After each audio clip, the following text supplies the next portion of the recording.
উনি তাবুক যুদ্ধে অংশগ্রহণ করলেন না। এ নিয়ে একটি ঘটনা প্রবাহ রয়েছে। এ সম্পর্কে যদি একটু বলতেন। জি, আপনাকে ধন্যবাদ। রাসূলুল্লাহ সাল্লাল্লাহু আলাইহি সাল্লামের যুদ্ধগুলোর মধ্যে তার জীবনে যে যুদ্ধগুলো হয়েছে, এই যুদ্ধটা ছিল সবচেয়ে কঠিন যুদ্ধগুলোর একটি।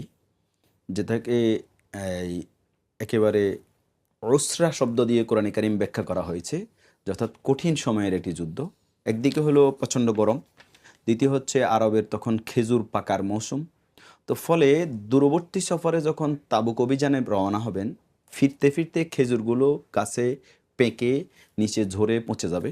জি, এটা নামানোর জন্য লোক থাকবে না, বিক্রি করা এবং ম্যাক্সিমাম আরবের তৎকালীন যুগের লোকজনের এই খেজুর শিল্পের উপরেই তাদের অর্থনৈতিক ভিত্তি ছিল।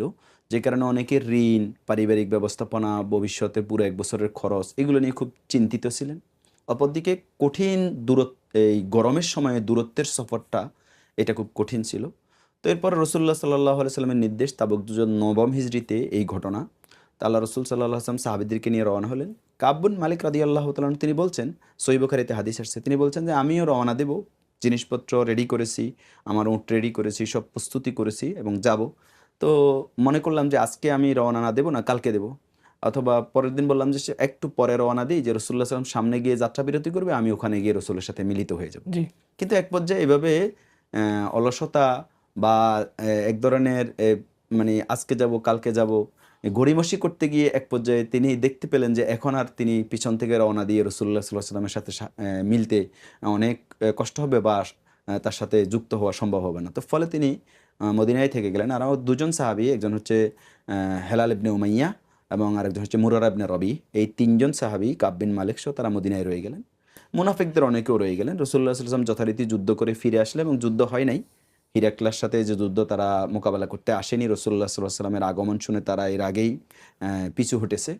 তো আল্লাহ রাসূল স্থানীয় কিছু ওখানকার গোত্রের সাথে চুক্তি করে পুরো সফর শেষ করে আরবের যুদ্ধের নিয়ম অনুযায়ী যুদ্ধের যেখানে যুদ্ধ হওয়ার কথা সেখানে ৩ দিন অবস্থান করে, এটা হলো বিজয়ের প্রতীক। যে স্থানে যুদ্ধ হবে সেখানে যারা বিজয়ী দল তারা ৩ দিন অবস্থান করবে, এরপর ফিরে আসবে। তো রাসূলুল্লাহ সাল্লাল্লাহু আলাইহি ওয়াসাল্লাম যথারীতি মদিনায় আসলেন এবং লোকজনকে জিজ্ঞাসা করলেন কার কি? কেন যায় নাই? তন্মধ্যে মুনাফিকরা বিভিন্ন আ বানোয়াট অজুহাত দিয়ে রাসূলুল্লাহ সাল্লাল্লাহু আলাইহি ওয়াসাল্লামের কাছে তাদের কথাবার্তা বলেছে। কেউ এই কারণে যায় নাই, কেউ এই কারণে যায় নাই। তো ফলে রাসূলুল্লাহ সাল্লাল্লাহু আলাইহি ওয়াসাল্লাম বুঝতে পেরেছেন এরা মিথ্যা বলছে। কিন্তু তিনি তাদেরকে কোনো শাস্তি দিলেন না। কাব বিন মালিক সহ এই ৩ জন সাহাবী রাদিয়াল্লাহু তাআলা আনহু, তারা সত্যি, সত্যি বলছে যে আমরা আমাদের অলসতাবশত, আমাদের গড়িমসি করতে গিয়ে আমরা যেতে পারিনি। আল্লাহ রাসূল সাল্লাল্লাহু আলাইহি ওয়াসাল্লাম তাদের ব্যাপারটা আল্লাহর উপর সুপর্দ করেন। ওহী নাজিল হয় যে তাদের সাথে সামাজিকভাবে তাদেরকে বয়কট করার ব্যাপারে এবং ১ম ৪০ দিন পর্যন্ত কোনো সাহাবী তাদের সাথে কথা বলে নাই।